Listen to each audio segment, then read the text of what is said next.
Question है, दहेज प्रथा पर कब रोक लगाई गई थी। तो देखिए बता दूं, अगर आप किसी भी क्वेश्चन का आंसर जानते हैं या किसी क्वेश्चन के बारे में जानते हैं तो नीचे कमेंट बॉक्स में ज़रूर बताएं, जिससे कि आप अपना रिवीजन भी कर सकें। तो इसका आंसर क्या हो जाएगा? ऑप्शन सी हो जाएगा 1 जुलाई 1961 को। 1 जुलाई 1961 को दहेज प्रतिषेध अधिनियम पारित करके भारत सरकार ने दहेज प्रथा पर रोक लगाई थी। तो याद रखना है कौन सा अधिनियम पारित किया गया था? दहेज प्रतिषेध अधिनियम। चलिए अगला क्वेश्चन देखते हैं।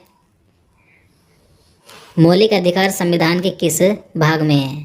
तो देखिए भारतीय संविधान में जो मौलिक अधिकार हैं तो इन्हें संविधान के किस भाग में रखा गया है? भाग 3 में रखा गया है। तो इसका आंसर ऑप्शन बी हो जाएगा। अब देखिए भाग 3 में है और इन्हें अनुच्छेद 12 से 35 तक रखा गया है। देखिए वर्तमान में मौलिक अधिकारों की संख्या कितनी है? तो 6 है। लेकिन जो मूल संविधान था उसमें मौलिक अधिकारों की संख्या 7 थी, लेकिन अब वर्तमान में 6 है। अब क्यों है? क्योंकि देखिए 44वें संविधान संशोधन के द्वारा जो पहले संपत्ति का अधिकार था ये एक मौलिक अधिकार था, लेकिन इसे 44वें संविधान संशोधन के द्वारा मौलिक अधिकारों की सूची से हटाकर संविधान के अनुच्छेद 301 के अंतर्गत कानूनी अधिकार बना दिया गया। तो इसलिए वर्तमान में मौलिक अधिकारों की संख्या 6 है, याद रखना है। चलिए अगला क्वेश्चन देखते हैं। फेसबुक का संस्थापक कौन है? तो देखिए महत्वपूर्ण प्रश्न है, यहाँ से क्वेश्चन कई बार एग्जाम में पूछे जाता है। तो देखिए फेसबुक के संस्थापक कौन है? आप सभी इसका आंसर जानते हैं तो नीचे कमेंट बॉक्स में बता सकते हैं। तो इसका आंसर क्या हो जाएगा? ऑप्शन ए हो जाएगा मार्क जुकेरबर्ग। फेसबुक के संस्थापक है मार्क जुकेरबर्ग। देखिए फेसबुक की शुरुआत कब हुई थी, यानी कि इसकी स्थापना कब हुई थी? तो 4 फरवरी 2004 को। अब देखिए यहाँ पर हम बात करें जेफ बेजोस की, महत्वपूर्ण नाम है। तो जेफ बेजोस किसके संस्थापक हैं? तो अमेजोन के संस्थापक हैं। और बिल गेट्स किसके संस्थापक हैं? तो माइक्रोसॉफ्ट के संस्थापक हैं।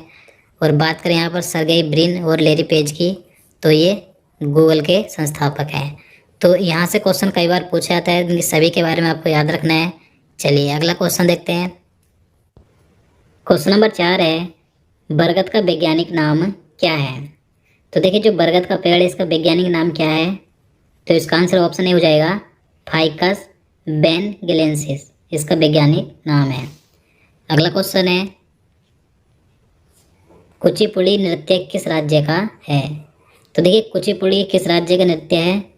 तो इसका आंसर क्या हो जाएगा? ऑप्शन ए हो जाएगा आंध्र प्रदेश का।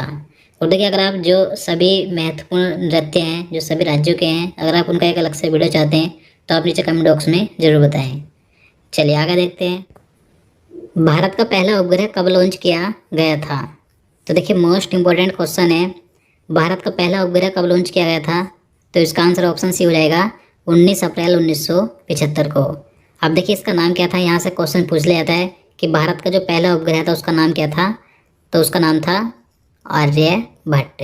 जरूर याद रखना है कि भारत का पहला उपग्रह आर्यभट्ट था, जो कि 19 अप्रैल 1975 को लॉन्च किया गया था।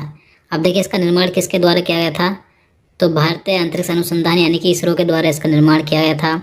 और इसका वजन कितना था? तो 360 किलोग्राम था। अब देखिए इसे 19 अप्रैल 1975 को सोवियत संघ के इंटरकोसमोस रॉकेट की मदद से अंतरिक्ष में भेजा गया था। तो याद रखना है किसकी मदद से भेजा गया था? सोवियत संघ की।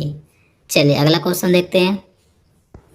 क्वेश्चन नंबर 7 है, सार्क में कुल कितने सदस्य देश हैं? तो देखिए जो सार्क संगठन है इसमें सदस्य देशों की संख्या कितनी है? तो 8 है। तो इसका आंसर ऑप्शन डी हो जाएगा। अब देखिए यहाँ पर हम बात करें सार्क की फुल फॉर्म क्या होती है? तो इसकी फुल फॉर्म होती है the south Asian association for regional cooperation. Hindi में कहेंगे दक्षिण एशियाई क्षेत्रीय सहयोग संगठन। देखिए सार्क की स्थापना 8 दिसंबर 1985 को ढाका में हुई थी। और इसका मुख्यालय एवं सचिवालय कहाँ पर है? तो नेपाल के काठमांडू में है। अब देखिए इसमें 8 सदस्य देश कौन कौन से हैं? तो पूछ लिए जाते हैं। तो बांग्लादेश, भूटान, भारत, मालदीव, नेपाल, पाकिस्तान, श्रीलंका और अफगानिस्तान है। और देखिए 2007 में अफगानिस्तान इसका 8वां सदस्य देश बना था। तो याद रखना है। भारतीय राष्ट्रीय कांग्रेस के पहले अधिवेशन की अध्यक्षता किसने की थी? तो इसका सही आंसर ऑप्शन डी हो जाएगा WC बनर्जी, यानी कि व्योमेश चंद्र बनर्जी ने। देखिए भारतीय राष्ट्रीय कांग्रेस की स्थापना 28 दिसंबर 1885 में हुई थी। इसका पहला अधिवेशन 1885 में बम्बई में हुआ था, जिसकी अध्यक्षता व्योमेश चंद्र बनर्जी ने की थी। तो याद रखना है। बौद्ध धर्म की प्राचीन पुस्तक का क्या नाम है? तो इसका आंसर ऑप्शन ए हो जाएगा त्रिपिटक।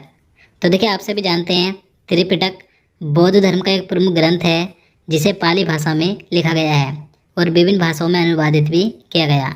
देखिए त्रिपिटक को 3 भागों में विभाजित किया गया है। कौन कौन से हैं?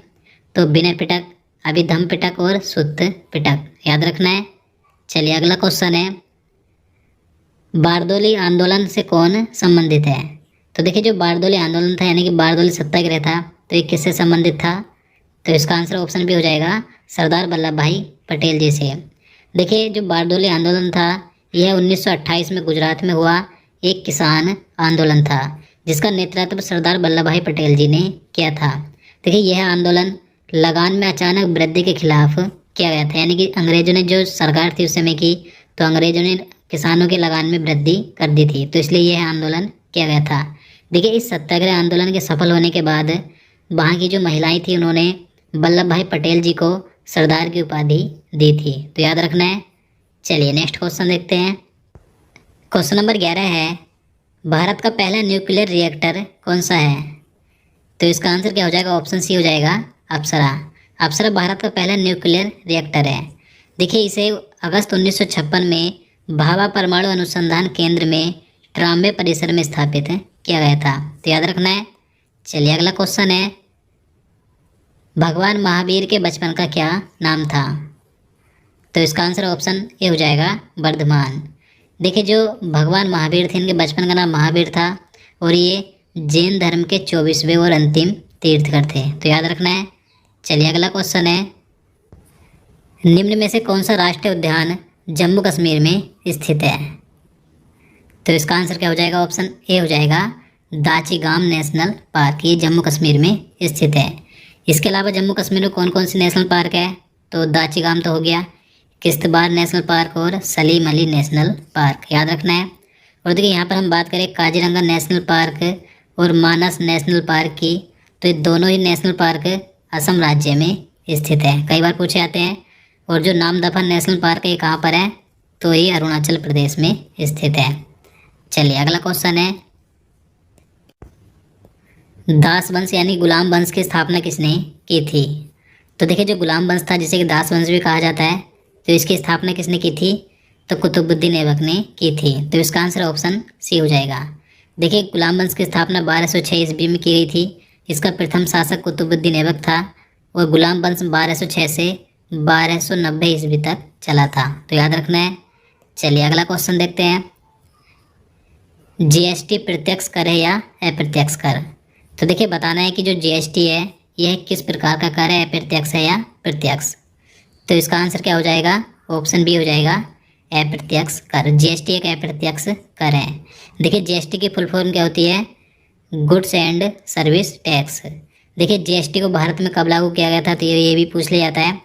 तो 1 जुलाई 2017 से जीएसटी भारत में लागू की गई थी। चलिए नेक्स्ट क्वेश्चन देखते हैं, स्थानीय स्वशासन का जनक किसे माना जाता है? तो देखिए स्थानीय स्वशासन का जनक किसे माना जाता है? तो लॉर्ड रिपन को माना जाता है, तो इसका आंसर ऑप्शन सी हो जाएगा। नेक्स्ट क्वेश्चन है, कांग्रेस के किस अधिवेशन में महात्मा गांधी जी ने अध्यक्षता की थी? तो देखिए महत्वपूर्ण प्रश्न है, कई बार एग्जाम में पूछा जाता है, तो इसका आंसर ऑप्शन डी हो जाएगा बेलगाम अधिवेशन में। तो देखिए महात्मा गांधी जी ने कांग्रेस के एकमात्र अधिवेशन में अध्यक्षता की थी जो था बेलगाम अधिवेशन। कब हुआ था? तो 1924 में हुआ था, ध्यान रखना है। और देखिए बेलगाम कहाँ पर है? तो कर्नाटक राज्य में, याद रखना है। चलिए अगला क्वेश्चन देखते हैं, भारत का प्रथम राष्ट्रीय उद्यान कौन सा है? तो देखिए भारत का सबसे पहला राष्ट्रीय उद्यान यानी कि नेशनल पार्क कौन सा है? तो इसका आंसर ऑप्शन डी हो जाएगा जिम कॉर्बेट नेशनल पार्क। देखिए Jim Corbett national park Bharat का सबसे पुराना राष्ट्रीय पार्क है। इसे 1936 में लुप्तप्राय बंगाल बाघों की रक्षा के लिए हेनली नेशनल पार्क के रूप में स्थापित किया गया था। तो देखिए जिम कॉर्बेट नेशनल पार्क की स्थापना कब हुई थी? 1936 में हुई थी। उस समय इसका नाम क्या था? तो हेनली नेशनल पार्क था। बाद में इसका नाम बदलकर जिम कॉर्बेट नेशनल पार्क रख दिया गया। अब देखिए कहाँ पर है ये? तो उत्तराखंड के नैनीताल जिले के रामनगर के पास स्थित है, याद रखना है। चलिए अगला क्वेश्चन है, स्वराज शब्द कांग्रेस के किस अधिवेशन में अपनाया गया था? तो इसका आंसर ऑप्शन सी हो जाएगा 1906 में। तो देखिए 1906 में जो कलकत्ता अधिवेशन हुआ था, तो इस अधिवेशन में सर्वप्रथम कांग्रेस ने स्वराज शब्द को अपनाया था, यानी कि स्वराज शब्द का प्रयोग किया था।